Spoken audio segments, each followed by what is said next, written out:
언제 봐도 좋은 방송, 누구랑 봐도 좋은 방송. 안녕하세요, 호감게임TV의 호감입니다.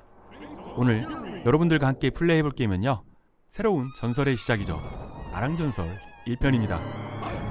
부제목처럼 전설이 되지는 못했지만 격투게임 좋아하시는 분들은 다 아는 게임이겠죠. 그럼 어떤 게임인지 플레이하면서 이야기를 계속 해보도록 하겠습니다. 그럼 출발합니다.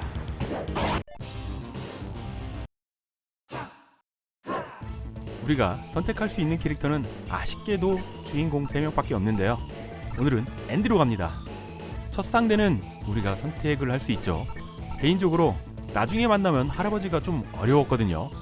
우선 할아버지부터 상대를 하도록 하겠습니다.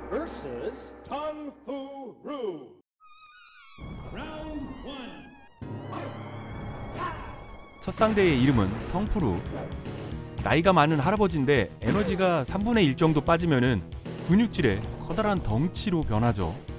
당시에 우리는 이 할아버지를 무천도사라고 불렀습니다.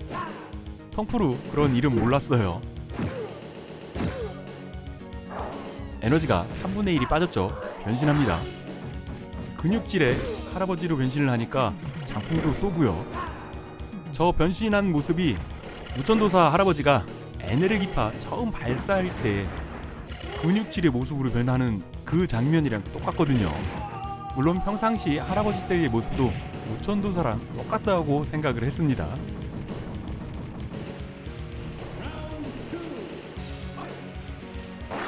이 게임은 오락실에 1991년 11월에 처음 등장을 했고요. 한국에서는 92년도쯤에 등장을 했던 걸로 기억을 합니다. 앤디 보가드 팔꿈치치기 하나면은 그냥 엔딩까지 쉽게 갈 수 있죠. 그러면은 보시는 재미가 없으니까 다른 기술들도 보여드리려고 했는데 첫 판부터 이럴 줄 몰랐는데 첫 판에 졌습니다. 패배했을 때 일그러진 주인공의 모습 보는 것도 뭐 나쁘진 않죠. 다시 새로운 마음으로 이어서 하도록 하겠습니다. 역시 앤디로 갑니다.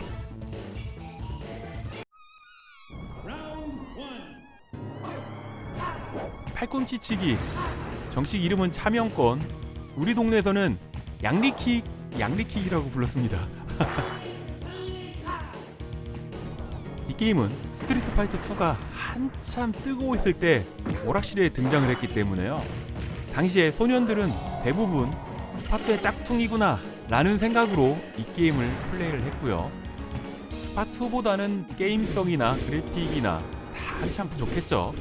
거기다 우리가 선택할 수 있는 캐릭터도 단지 3명 뿐이니까요. 앤디가 쏘는 장풍의 이름은 비상권입니다. 우리의 장풍도 맞았는데 그러면은 장풍이 나오면 안 되잖아요. 캔슬이 돼야지 되니까 무시하고 바로 장풍을 또 날려서 우리가 맞았습니다. 그래서 졌네요. 할아버지 스테이지는 두 번째 판이 되면은 이렇게 비가 옵니다. 비 오는 장면이 연출에서는 좋을지 몰라도 게임하는 우리들 입장에서는 조금 정신이 사납습니다. 시각적으로도 플레이에 방해가 되기도 하고요. 또 지는 건 싫으니까 혹시라도 궁지에 몰리면은 야비를 쓰도록 하겠습니다. 차명권 연속으로 쓰는 거 말입니다. 지금 사용한 이 기술의 이름은 승용탄. 앉아서 모았다가 위로 점프하면서 주먹을 누르면 되는데요. 아랑전설 1편은 기술 입력이 그렇게 관대하지가 않아요. 조금 뻑뻑하다고 할까요? 점프와 주먹을 동시에 누르면은 기술이 안 나가고요. 점프하면서 약간 0.01초 정도 늦게 주먹 버튼을 눌러야지 승용탄이 나갑니다. 제가 오락실에서 현역으로 이 게임을 할 때도 사용이 어려웠는데 지금도 불편합니다.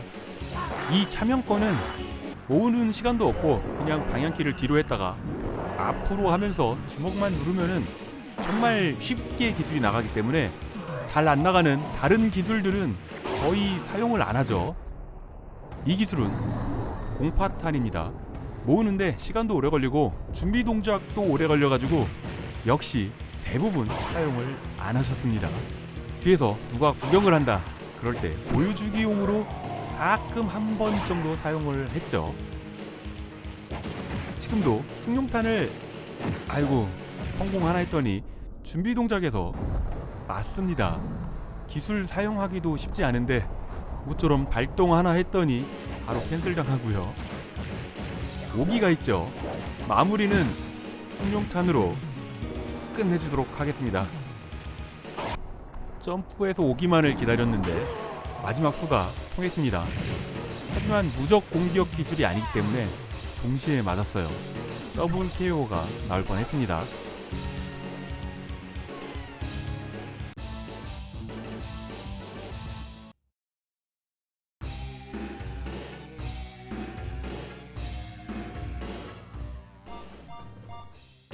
Andy Bogart versus Richard Meyer. Round 1. 이번 상대는 리차드 마이어. 대부분 첫 판에 리차드 마이어 아저씨를 상대로 만났죠. 발을 주로 사용하는 공격을 합니다. 사용하는 무술의 이름은 카포에라. 리차드 마이어, 고향이 브라질이기 때문에 카포에라를 사용하고요.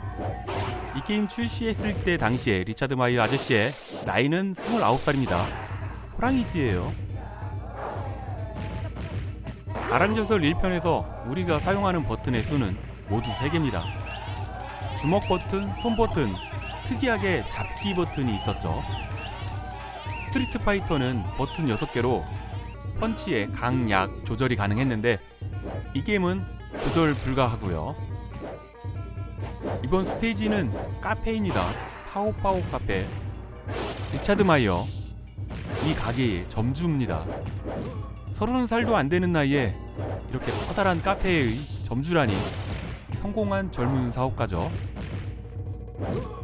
이 게임이 나온 91년도만 해도 카포에라는 우리에게 굉장히 생소한 격투기였습니다. 철권 3에 에디라는 캐릭터가 사용할 때 조금 유명해지기 시작해서 제가 볼 때는 옹박이라는 영화에서 카포에라 사용하는 캐릭터가 등장을 하거든요. 그때부터 확실히 우리에게 알려지지 않았나 그렇게 생각을 해봅니다.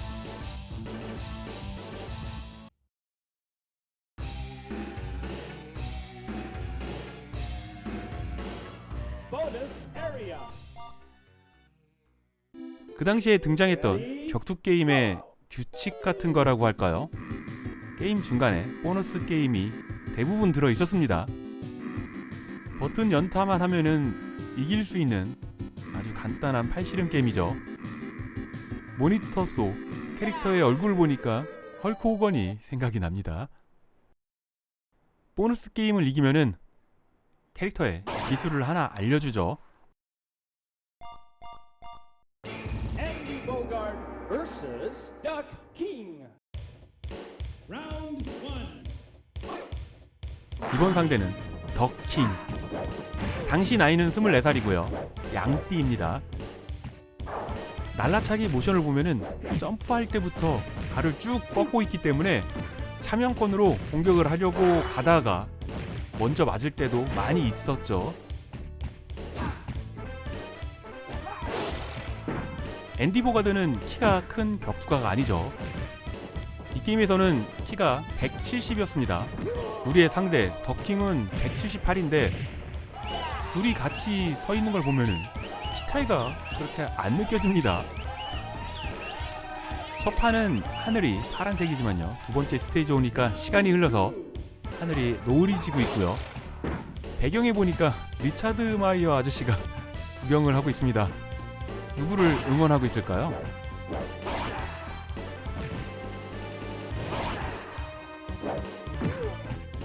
더킹은 2편에서는 등장을 안 하죠. 그러다가 스페셜에서 등장을 하고 3편에서는 다시 등장 안 하고 리얼바웃에서 또 다시 등장하고 인기가 있는지 없는지는 잘 모르겠어요.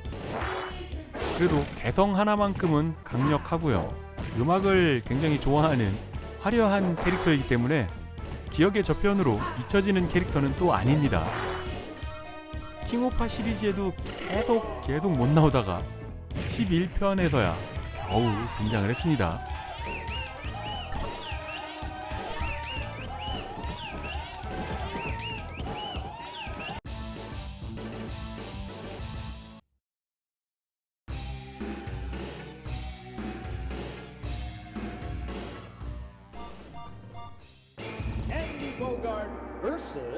Echo Max. Round 1. 이번 상대는 마이클 맥스. 미국 국적을 가지고 있고요. 사용하는 기술은 복싱. 그냥 봐도 아시죠? 66년생이고요. 당시 나이는 25살, 말띠입니다. 굉장히 덩치가 커 보이잖아요. 하지만 키는 176, 앤디는 170. 그런데 이렇게 차이가 크게 느껴지나요? 오히려 바로 전에 더킹이 178이었는데 그냥 그림만 봐서는 덩치의 크기를 알 수가 없습니다. 권투 선수에다가 외형을 보면은 마이크 타이슨이 떠오르기도 하죠. 스트리트 파이터 2에서도 복싱을 하는 중간 보스가 마이크 타이슨을 닮아가지고 그런 부분 때문에 더욱더 스파투의 짝퉁 같은 그런 느낌이 많이 들었습니다. 장풍 기술은 조 히가시와 비슷한 허리케인이 앞으로 나가는 그런 기술이죠.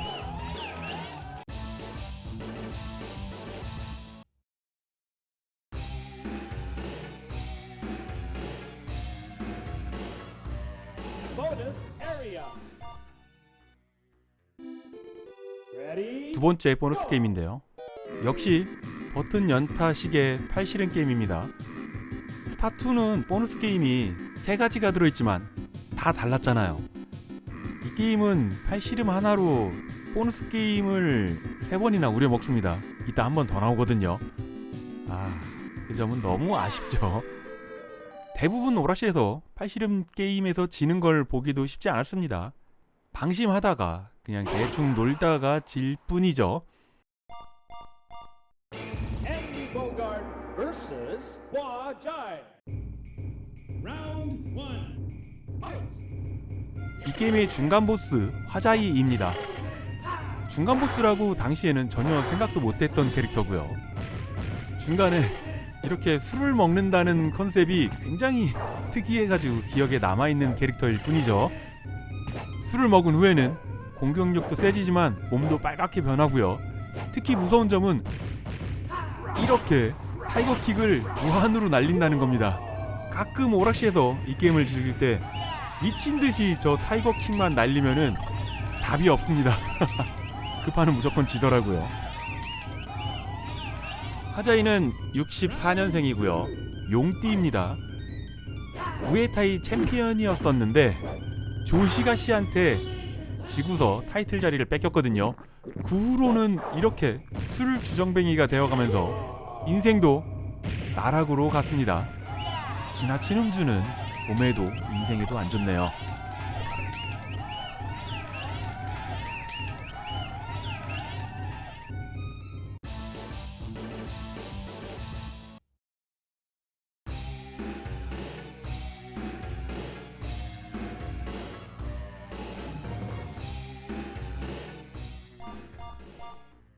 Andy Bogart versus Raiden. Round 1. Fight. 이 게임의 두 번째 중간 보스 라이덴입니다. 키는 2m가 살짝 넘는 202cm고요. 몸무게는 210kg입니다. 복면을 쓴 프로레슬러잖아요. 그래서인지 나이가 정확하지는 않거든요. 대충 64년생이 아닐까라고 추정을 하고 있고요. 이 편에서는 라이덴에서 빅베어라고 이름이 바뀌어서 등장을 하기 때문에 동일 인물인지 아니면은 신분을 숨기려고 하는 건지 그런 비밀에 쌓여있는 캐릭터이기도 합니다.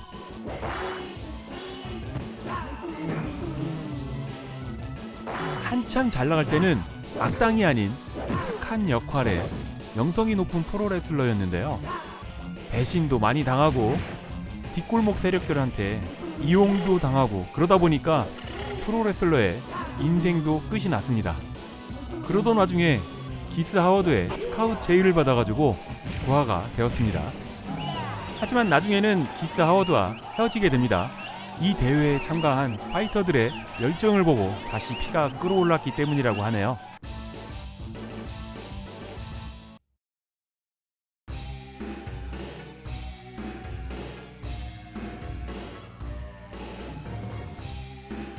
Bonus area. 세 번째 만나는 Ready? 또 만나는 팔씨름 게임인데요. 아, 같은 게임이라도 모니터에 나오는 얼굴이라도 좀 바꿔주지. 얘는 2번이나 보니까 더 지겨워지는 것 같아요.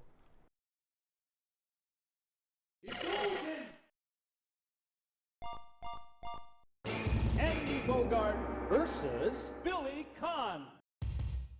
Round 1. 이번 상대는 빌리칸. 저는 오락실에서 빌리칸이 중간 보스인 줄은 알았습니다. 이 앞에 라이덴이나 화자이가 중간 보스라고는 생각을 안 하고 대결을 했거든요. 빌리칸, 자신이 사용하는 무기가 없으면 겁쟁이가 됩니다. 가드를 단단히 하고 무기를 다시 던져줄 때까지 공격을 안 하죠. 우리는 무기를 받을 때를 이용해서 잡아서 던질 수가 있었고요. 빌리칸도 상대를 할 때 그렇게 무서운 상대다 라는 생각을 안 하고 대결을 했었어요.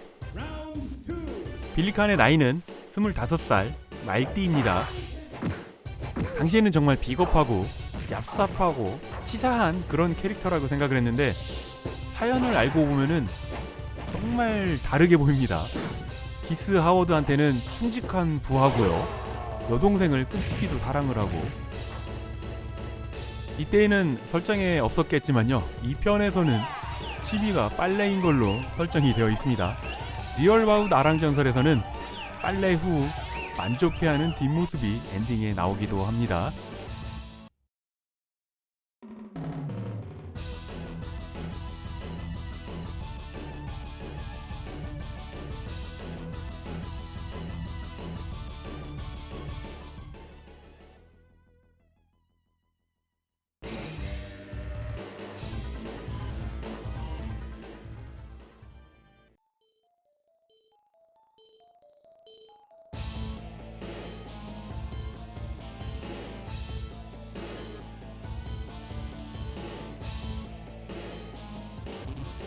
Round 1. 드디어 마지막 판 기스 하워드와 대결입니다.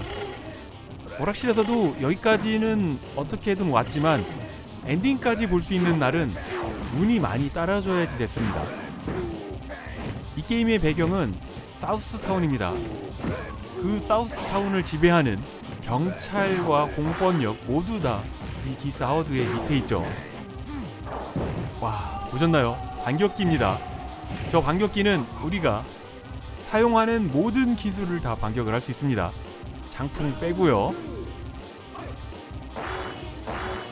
이 차명권도 반격을 하기 때문에 일어날 틈을 안 주면서 연속으로 넣어야지 되는데 어우, 반격을 당했죠. 지금이야 타이밍 맞춰서 정확하게 차명권을 사용을 하지만 그 당시에는 이 게임을 잘 못하는 친구들도 스틱을 좌우로 마구 흔들면서 주먹 버튼만 누르면은 이 차명권이 잘 나갔습니다. 그래서 운 좋게 엔딩 볼 때도 있었고요.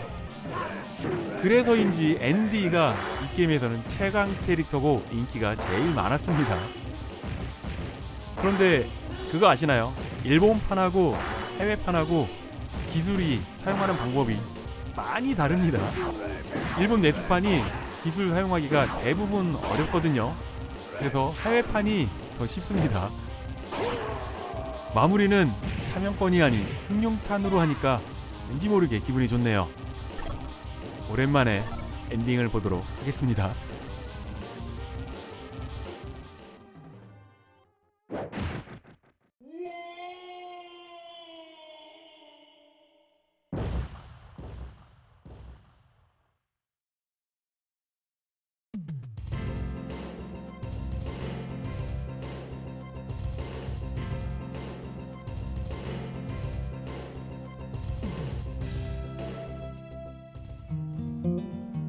이렇게 높은 빌딩에서 떨어졌으면 죽을 줄 알았는데 용호의권 2편에서 히든보스로 등장을 하죠.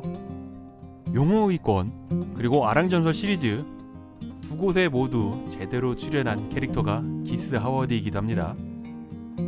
당시에는 스파2 기다리기 지루할 때 시간 때우기용으로 아랑전설 1편을 많이 즐겼었는데요.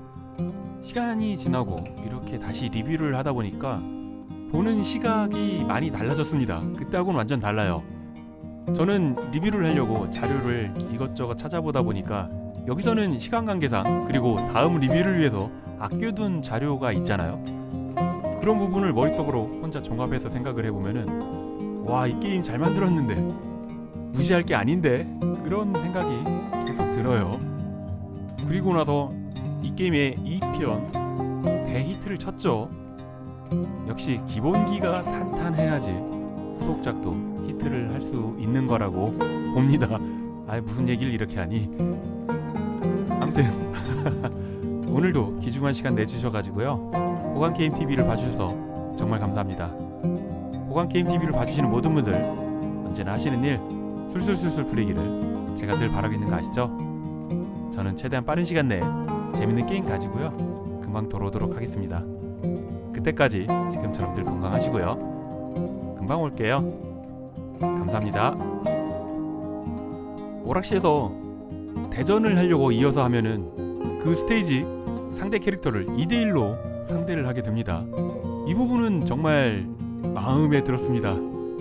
조금 있다가는 적이지만 지금만큼은 한편이 되어서 싸우는 것도 있고요. 그리고 다구리 네, 정말 그게 시원했습니다. 양옆에서 같이 때리는 게 왠지 모르게 속이 후련한 그런 기분이 들었어요. CPU 입장에서는 비겁한 놈들 그렇게 생각이 들 겁니다. 형제가 같이 한 명을 양쪽에서 때리다니, 아, 지금 생각해보면은 비겁한 형제이기도 했네요.